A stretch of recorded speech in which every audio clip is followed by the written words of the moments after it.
बच्चों, 3 महाद्वीपों में फैला हुआ साम्राज्य का वीडियो नंबर 2। इसके अंदर जो डिफिकल्ट वर्ड आपके बुक के अंदर है उन सबको मैंने डिफाइन कर दिया है। पहला वर्ड है वर्ष वृतांत। वर्ष वृतांत होता क्या है? समकालीन इतिहासकारों द्वारा लिखा गया उस काल का इतिहास जिसे वार्षिक आधार पर प्रति वर्ष लिखा जाता था, वर्ष वृतांत कहलाता है। दूसरा है पैपायरस विज्ञानी। पैपायरस विज्ञानी पैपायरस पत्रों पर लिखी हुई संविदा पत्र, लेखे पत्र तथा सरकारी दस्तावेज जिन्हें पैपायरस विज्ञानियों द्वारा प्रकाशित किया गया, पैपायरस विज्ञानी कहलाता है। तीसरा वर्ड है ताचीन। ताचीन रोम साम्राज्य का विस्तार भूमध्य सागर तथा उत्तर और दक्षिण के दोनों दिशाओं में सागर के निकट स्थित सभी प्रदेशों पर कब्जा था। दूसरी तरफ कैस्पियन के दक्षिण से पूर्व अरब तक समस्त क्षेत्र तथा कभी कभी अफगानिस्तान के कुछ भाग ईरान के नियंत्रण में थे। इस प्रकार रोम और ईरान साम्राज्यों ने दुनिया के ज्यादातर भागों को आपस में बांट लिया था, जिसे चीन के लोग ताचिन कहते थे। चौथा वर्ड है गणतंत्र। एक ऐसी शासन व्यवस्था जिसमें वास्तविक सत्ता सीनेट में निहित थी। व्यवहारिक रूप से गणतंत्र कुलीन वर्ग की सरकार का प्रतिनिधित्व करती थी। यानी कि व्यवहारिक रूप से जो कुलीन वर्ग थे, नोबल लोग थे, नोबिलिटी जो थी, उनका प्रतिनिधित्व करती थी। गणतंत्र को सीनेट के जरिए चलाया जाता था।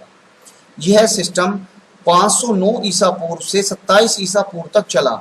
जूलियस सीजर के दत्तक पुत्र और उत्तराधिकारी ऑक्टोवियन ने गणतंत्र का तख्ता पलट दिया। उसने बाद में अपना नाम बदलकर ऑगस्टस कर लिया तथा रोम का सम्राट बन गया। पांचवा है बलात् भर्ती वाले सैनिक। बच्चों, इसमें जो 5 और 6 एक जगह आ गया है, तो बलात् भर्ती वाले सैनिक यानी कि बलात् भर्ती वाले सैनिकों में कुछ वर्गों या समूह के वयस्क पुरुषों को जबरदस्ती अनिवार्य रूप से सैनिक सेवा करनी पड़ती थी। ऐसे वर्गों को बलात् भर्ती वाली सेना कहते थे। प्रीसिपेट। प्रीसिपेट 27 ईसा पूर्व में ऑगस्टस द्वारा स्थापित किए गए प्रीसिपेट के नाम से जाना जाता है। ऑगस्टस ने जो साम्राज्य स्थापित किया था उसे प्रीसिपेट के नाम से जाना जाता है। गृह युद्ध एक ऐसा सशस्त्र संघर्ष जिसमें अपने ही देश में अशांति का प्रदर्शन होता हो। यानी कि जब देश में ही आपस में लड़ाई हो जाए, आपस में ही लोग लड़ने लगे, ऐसी स्थिति को गृह युद्ध के नाम से जाना जाता है। निकटवर्ती पूर्वी क्षेत्र। निकटवर्ती पूर्वी क्षेत्र रोम साम्राज्य के भूमध्य सागरीय क्षेत्र में रहने वाले व्यक्तियों की नजर में पूर्वी क्षेत्र का तात्पर्य था भूमध्य सागर के पूर्व का संपूर्ण राज्य क्षेत्र। इसमें सीरिया, फिलिस्तीन, मेसोपोटामिया के प्रांत जो रोम साम्राज्य के भाग थे, मोटे तौर पर हम कह सकते हैं अरब। यानी कि निकटवर्ती पूर्वी क्षेत्रों को मुख्य तौर पर अगर हम कहें मोटे तौर पर तो अरब कह सकते हैं। अब है दिनारियस। दिनारियस रोम का एक चांदी का सिक्का था जिसमें 4.5 ग्राम विशुद्ध चांदी लगी थी। अब बात करते हैं सेंट ऑगस्टाइन। 354 से 430 उत्तरी अफ्रीका में हिप्पो नामक नगर का बिशप था। चर्च के बौद्धिक इतिहास में उच्चतम व्यक्तित्व का व्यक्ति था ये बिशप।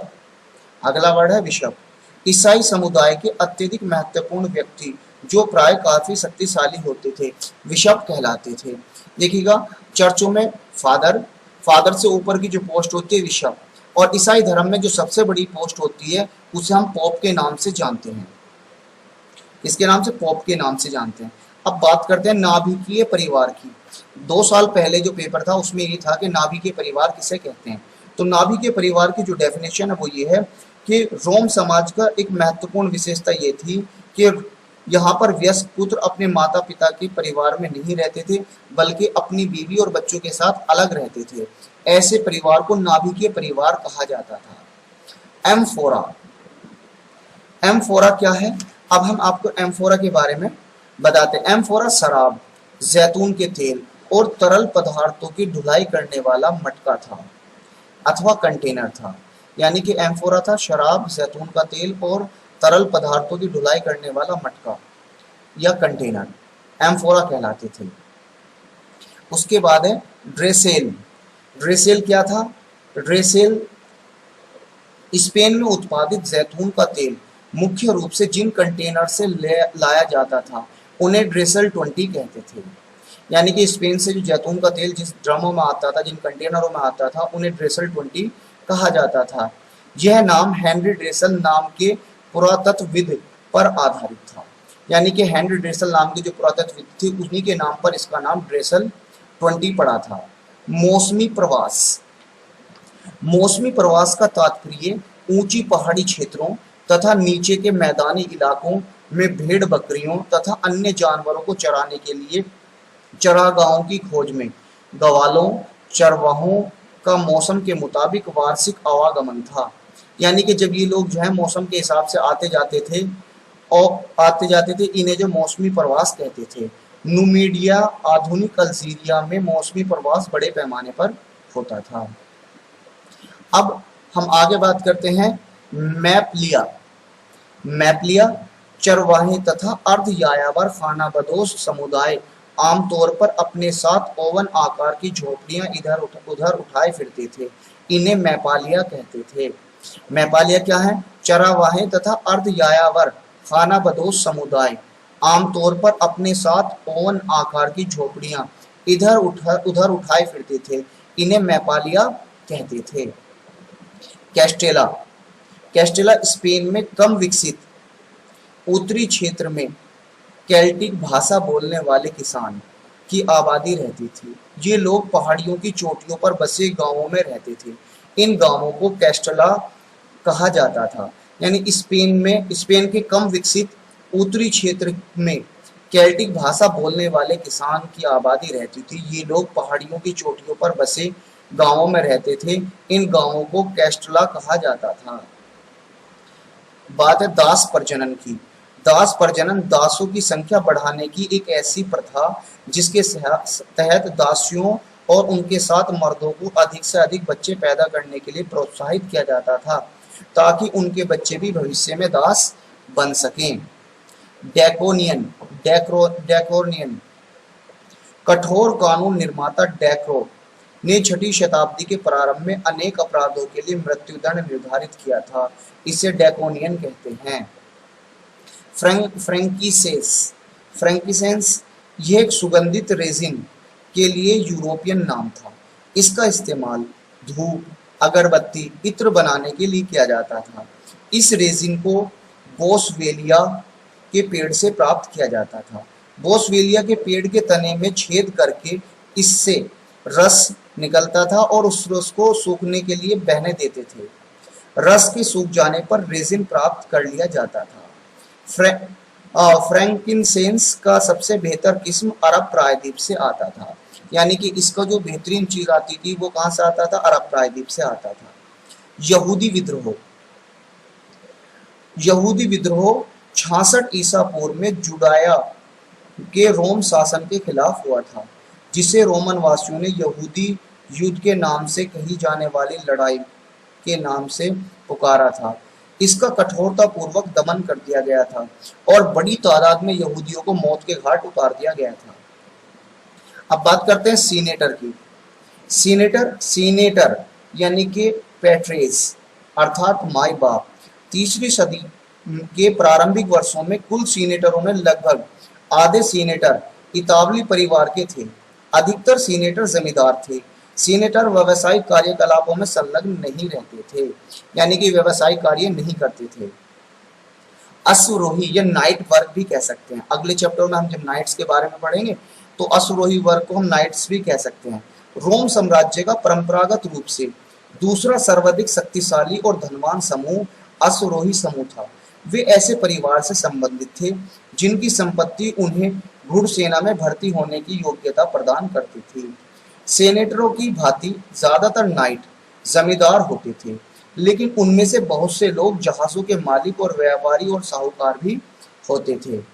निम्नतर वर्ग इतिहासकार टैसिटस के अनुसार निम्नतर वर्ग जिसे प्लेबस सोर्डिडा भी कहा जाता है, में वे लोग आते थे जो सर्कस तमाशा देखने के काम के आदी थे। यानी कि निम्नतर वर्ग में वो लोग शामिल किए जाते थे जो सर्कस तमाशा देखने आदि के काम में आते थे।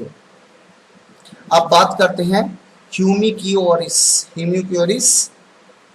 मध्य वर्ग के नीचे सामाजिक संगठन में निम्नतर वर्गों का एक विशाल समूह था, जिसे सामूहिक रूप से ह्यूमिलियोरिस यानी निम्नतर वर्ग कहा जाता था।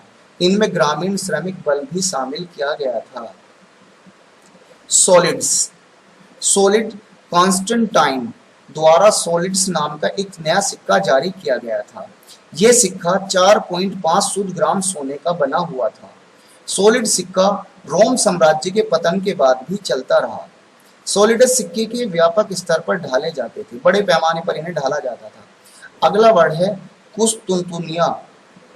रोम साम्राज्य की दूसरी राजधानी, जिसकी स्थापना कॉन्स्टेंटाइन द्वारा तुर्की के वर्तमान इस्तांबुल नगर में की गई थी। यह प्रदेश पहले बाइजोटियम के नाम से जाना जाता था। कुस्तुनतुनिया 3 तरफ से समुद्र से घिरा हुआ था। बहुदेववादी। यूनान तथा रोम के लोगों की धार्मिक संस्कृति बहुदेववादी थी। ये लोग अनेक पंथों और उपासना पद्धति में विश्वास रखते थे। इस प्रकार बहुदेववाद का तात्पर्य है जो लोग अनेक देवी देवताओं की पूजा उपासना करते हैं। अब बात करते हैं मोनोलिथ्स यानी कि एकास्म का तात्पर्य चट्टान के एक बड़े टुकड़े से है। यहाँ एकास्म का प्रयोग किसी भी ऐसे अभिव्यक्ति के लिए किया जाता है जिसमें विविधता की कमी हो और सभी समान लगे। यानी कि एकास्म यानी मोनोलिथ का क्या है, एकास्म का तात्पर्य चट्टान के एक बड़े टुकड़े से है। यहाँ एकास्म का प्रयोग किसी भी ऐसी अभिव्यक्ति के लिए किया जाता है जिसमें विविधता की कमी हो तथा सभी समान लगें। ईसाईकरण का तात्पर्य उस प्रक्रिया से जिसके तहत ईसाई धर्म को विभिन्न समूहों के बीच फैलाया गया और वहां का प्रमुख धर्म बन गया, ईसाईकरण कहलाता है। यानी कि ईसाईकरण का अर्थ है उस प्रक्रिया से जिसके तहत ईसाई धर्म को विभिन्न समूहों के बीच फैलाया गया और वहां का वह प्रमुख धर्म बन गया। जनसाधारण, आखिरी वर्ड है ये जनसाधारण। किसी धर्म के संदर्भ में जनसाधारण का तात्पर्य ऐसे आम सदस्यों से है जो पादरियों से पृथक होते थे। बच्चों, अगर आपको मेरा ये वीडियो पसंद आए तो आप मेरे चैनल को सब्सक्राइब करें और मेरे वीडियो को लाइक और शेयर जरूर करें। थैंक यू, धन्यवाद।